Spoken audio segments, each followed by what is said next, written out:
Glam metal is a subgenre of heavy metal music or hard rock which developed in the late 1970s and 1980s in the United States. It takes the basic sound of what we now in retrospect could call traditional heavy metal and makes it more melodic. This more melodic songwriting structure incorporates a lot of catchy, pop-like hooks, which gets glam metal the synonymous name of pop metal. It comes in the form of catchy, simplistic choruses which anyone can sing along with. Indeed, many glam metal bands incorporate gang vocals, which are when the choruses are sung by every member of the band rather than just the lead singer.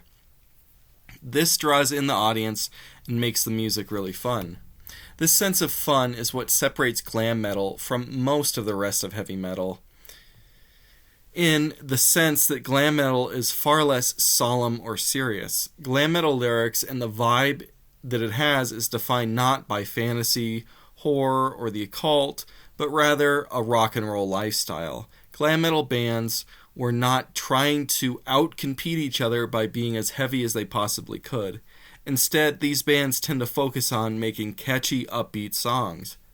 And despite not focusing on the niche subjects which many other heavy metal bands do focus on, glam metal has its own identity which is incorporated in its lyrics, which is pretty instantly identifiable. In those lyrics, they focus on love, sex, drug use, partying, heartbreak. But that doesn't mean that there's any kind of lack of belonging or brotherhood that's felt in the subculture of glam metal. I think that they have the same innate subculture identity and connection to their audience which any other metal subgenre has. In the late 1960s, the experimentation of heavy psychedelic rock bands with distortion, electronic guitars, and basses, that led to the rise of heavy metal. And many early heavy metal bands, or I guess you could call them hard rock bands, focused on lyrics which were, they were the standard lyrical content for rock music. And so they had songs about love, sex, lost love, but there were also bands which focused on fantasy. And I think that our division retrospectively, when we divide what is truly heavy metal and what's truly hard rock in the 1970s and the early 1980s, that doesn't have anything to do with the music or the level of distortion or how heavy the guitar tone is. It's just if these lyrics are fantasy. And so you have bands that have fantasy lyrics, things like Uriah Heep, Blue Oyster Cult, Judas Priest, Black Sabbath, Rainbow. But, of course, again, having a thick, distorted guitar sound and bass sound doesn't have anything to do at that point with your lyrical content. So there are a lot of bands that had songs about sex, drinking, heartbreak, and Led Zeppelin, Deep Purple, Kiss, Aerosmith, AC/DC. You think of those, and I don't think that for the most part they're necessarily that much heavier than the bands which focused on fantasy. The majority of these bands, which were, you could say, the first wave of heavy metal bands, by the late 1970s broke up or went into popular decline due to lineup changes or drug dependency. And a lot of people maintained the desire to listen to this type of music, and the continuity of that fan base, it didn't really go away. And so the hunger for that type of music continued, and it rise from local scenes with a DIY attitude. In Britain, that led to the new wave of British heavy metal, and in America, especially in Los Angeles, that led to glam metal. I think the great godfather band of all glam metal is Van Halen. And the band's early David Lee Roth era is incredibly upbeat compared to the bands that came before it in hard rock and heavy metal, despite the lyrical themes.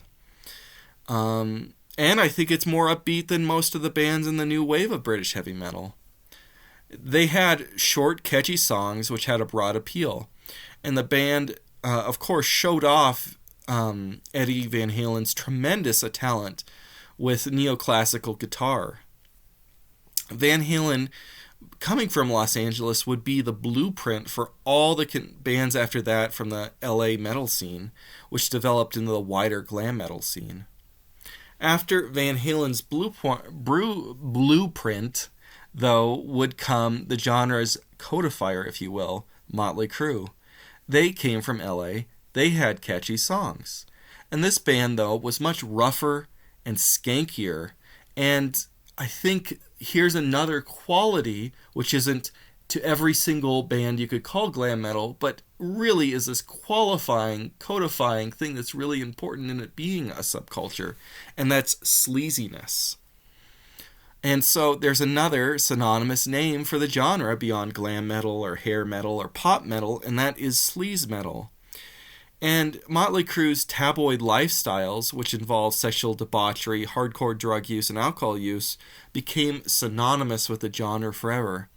The band also incorporated the visual elements of glam rock, which with makeup and sometimes cross-dressing, which earned the name glam metal. While Van Halen was discovered by members of Kiss and was put on a major label for their first album, Motley Crue's recording career began in a much more do-it-yourself attitude kind of way, with their first album being self-produced. Eventually, they would be signed to Elektra, and that's where their subsequent classic period albums would all come from. Glam metal during its 1980s and early 1990s golden era would be defined both by mainstream signed bands on major labels and a lot more underground DIY type small label stuff. Other bands from the LA scene would follow Motley Crue's path to success, bands like Quiet Riot, Rat, and Dokken. And then you saw the rise of an East Coast glam metal scene with bands like Bon Jovi, Twisted Sister, and Cinderella. And furthermore, bands would come from Europe, bands like White Lion, Europe, and Def Leppard. Many of the older bands of the 1970s would change their sounds to be more glam metal-like. And so they would have these massive comebacks, which would mark maybe a silver age in their career. So you have Whitesnake doing this, Kiss, Alice Cooper, and Aerosmith. Glam metal would explode in the 1980s, becoming a monster sensation in 1986, 1987, with several of the best-selling albums in history coming out during this period. You have Bon Jovi's Slippery When Wet, Guns N' Roses' Appetite for Destruction, and Def Leppard's Hysteria. The genre's popularity would spur on competition with the thrash metal movement, which was going on at the same time, centered largely in the United States, and in California, ironically in San Francisco. That movement, thrash metal, viewed themselves as the true metal, and glam metal was false metal. They were sellouts. And so you had this competition, which I think spurred on both of the bands. Definitely thrash metal was more obsessed with glam metal's success than glam metal was obsessed with thrash metal's aggression, you could say. But I think that the competition pushed forward the music in general, the genre of heavy metal, to have its golden age in the 1980s. But all trends cannot last forever. And glam metal's fire actually, I think, did last pretty long. If you consider, say, 1981 is the real beginning of it, codifying with bands like Dokken and Motley Crue up until 1991, 1992. That's a pretty long era for popular music. I mean, look at something like dubstep or hyperpop now. Those are shorter movements than glam metal was in terms of their mainstream popularity. And of course, conventional wisdom points to the rise of grunge and alternative rock in the early 1990s as kind of like the asteroid that destroyed the dinosaurs, just instantly killing off glam metal in 1991. Well, I mean, there's some truth to that. The mainstream labels, they wanted to switch over to alternative rock and grunge, and they kind of put pressure on a lot of these glam metal bands to do that or drop them. But I don't think it's mainly due to that. There would be a lot other bands that would have successful gold albums in the early 1990s after Nevermind and 10 came out. I think a lot of it has to do with those bands changed their sound themselves, and a lot of it also has to do with the lifestyle that they had getting the better part of them, their alcohol use and their drug use, preventing them from going forward and continuing on into the 1990s. But the reality is that in popular music, nothing can be at the height of popularity forever, and eventually something which is popular will oversaturate the market. And media and fans of alternative rock will always say that it's so much better, it's great, and glam metal deserved what it got. And so that, I guess, rock fans were upset with the excess of those bands. I do think that the excess of those bands weakened them due to their drug use and alcohol use, but they always try to paint this story that there was more genuine and down-to-earth type music needed to take over. But like I said, with glam metal, a lot of those bands, they drank themselves and did drugs and stuff, and that caused their decline. But the reality is that grunge was much shorter lived. By like 1996, grunge was basically over, and so many of the singers and band members of those grunge bands, they died to their own excesses, often sooner and worse than anything that affected the glam metal bands. A lot of those classic era 1990s grunge bands aren't around anymore. Say what you will about, 60-year-old or late 50-year-old glam metal bands still touring. They're still touring, they're still around, and they still have fans going to see them live. A lot of those grunge bands, they don't have that same audience still. I think that something which is often not discussed with the decline of glam metal is, again, those bands alienated their fans by chasing after alternative rock. Bands like Dokken, Def Leppard, Kiss, Bon Jovi, Poison, Rat, they changed their sounds. A lot of them going grunge, nu metal, industrial metal. I mean, the most less cringe route was when they went blues rock, but again, it still alienated their fans. And their core fan base kind of went into decline. But like I said before, a lot of these bands are still touring and there's still festivals, and people are still going to them. Even despite, death metal or black metal fans making fun of how devoted extreme metal's fan base is, despite how small it is, well, glam metal does continue to have a pretty devoted fan base. Although I don't think it is as big as it was, obviously, in the late 1980s and early 1990s. Many fans stayed loyal through the awkward 1990s, and eventually bands would return to their classic sound. There would be the rise of the Scandinavian glam metal scene with bands like Crash Diet, Reckless Love, and Heat. And festivals like Rocklahoma would show that there is a continued desire to see many bands with an organic fandom which exists to this day. Post-grunge bands like Buck Cherry and Hinder would incorporate some glam metal influence, and there are bands like Avenged Sevenfold, Ghost, Black Veil Brides, Darkness maybe just straight up be a glam metal band, but a lot of these bands incorporate this influence of glam metal. I already touched on it before, but thrash metal and the more extreme subgenres, death metal, black metal, grindcore if you will, were in some sense created in opposition to glam metal. They saw that music was too commercial in their eyes, too catchy, and not aggressive enough. In a sense, in retrospect, they've now demetalized it and considered not a good representation of the genre, while thrash metal and its successive more heavier genres are the true representation of heavy metal. And because of that, glam metal has created this stigma within new fans of metal, millennials and Gen Zers, and in the upcoming years, more and more Gen Alpha. They see this stigma towards these older bands of the 1980s and say successor bands of the Scandinavian scene or Steel Panther and the darkness of having the stigma of hair metal. As far as the question goes of glam metal being metal or not, my point of view is that from a musical perspective, it's so close. It's so similar. If you were to taxonomically define it, they're both very aggressive rock music defined by extortion.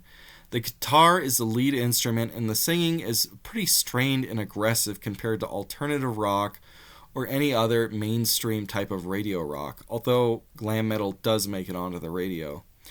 The singers, they often have this high-pitched, screeching kind of singing like Vince Neil, or they have this harsh, whiskey-tinted voice of somebody like Tom Kiefer. While that is less aggressive than your Varg or your George Fisher, Corpse Grinder Fisher, I think in the grand scheme of things, they are akin. And the guitar tones of somebody like George Lynch or J.J. French, while less aggressive than somebody like James Murphy or Trey Azaroff, yeah, that's true. But again, in the grand scheme of things and taxonomically, they're really close to each other. So in a Lamarckian sense, if you will, glam metal and death metal are closely related species with a common ancestor. And their fan bases, despite the stigma of hair metal overlap. Recently, I went to a Tom Kiefer show and LA Guns opened for them, and the roadie had a Morbid Angel shirt. They're both heavy metal. To question the elitism which is common in the community of heavy metal fans at large. Fans tend to stress that they listen to the most aggressive form of music, and that stresses how their music is not mainstream, so it's cool. And this leads them calling bands who become more mainstream successful, getting backlash and selling out. Sometimes a band who changes their sound, like Kiss, to be what is more mainstream at the time, could be called a sellout. Of course, Metallica has probably been called a sellout more than any other band. But oftentimes, those bands who find success in their new sound, which had not been previously successful, are called sellouts. Metallica. Even worse, bands which have not even changed their sound will become increasingly popular while generally staying true to the original sound. Think of Mastodon or Ghost. They're condemned as sellouts.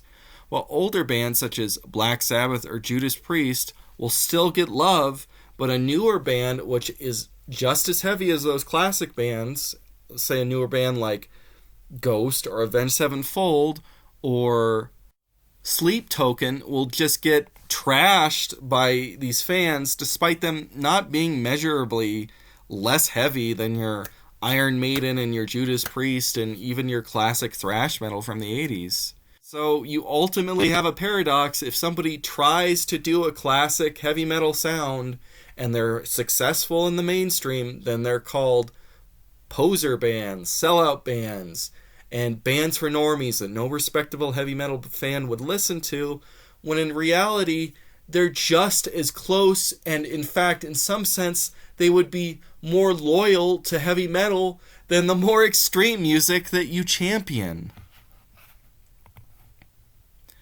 All this creates an insular culture which does not provide a bridge between mainstream music and the underground music loved by heavy metal enthusiasts. And I think that there's an obvious danger there as local music scenes decline and the industry becomes more and more corporatized as time goes on. Younger generations will not have a band which will be able to introduce them to the genre.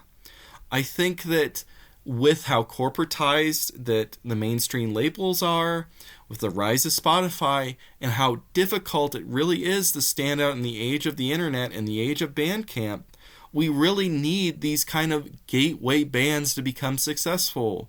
Many fans of extreme metal were introduced to it by Metallica's The Black Album, by Disturbed, by Bon Jovi, by Ghost, by Sleep Token. Without these bands, whether you like them or hate them, this genre will decline in popularity and its subculture will become older and older until it becomes completely insular and fossilized and goes extinct, just like jazz did. Jazz went extinct, or is basically extinct, because of its own insular gatekeeping. If a genre is to continue, then it needs subgenres and sounds which can maintain the metal identity and appeal to a wide audience if it is going to continue. All that being said, the greatest victims of gatekeeping and metal elitism are not just the new people which are being deprived of their entry point into the genre, but rather elitists themselves. As I said before, glam metal as a genre has a breadth of rich and wonderful releases. And in the grand scheme of things, it's so close to your extreme metal that you love. There is so much for you as a metal fan to love in those albums. You really need to be open-minded and give those releases a chance, because these releases, they take place in the golden age of heavy metal as a genre, and they sold millions and millions of copies. Way more than the underground and undetected subgenres like black metal or funeral death or melodic death metal or so ever billion genres, Maybe the real poser is somebody who doesn't want to listen to music just because it's good and people agree with them. Maybe you're being a poser if you don't have an open mind to listen to something that you'll like. When you wall yourself off more and more to the very thing you love, you just, because it's slightly different than what you yourself are enjoying at the moment, you are doing yourself an immense disservice. It also doesn't make any sense for anyone born after the rise of Nirvana and the decline of thrash metal itself to signal against glam metal because it was popular in the 1980s and the 1990s. That era of popularity is over. In fact, if you're listening to glam metal now, it's just as underground and underrated as any extreme metal band.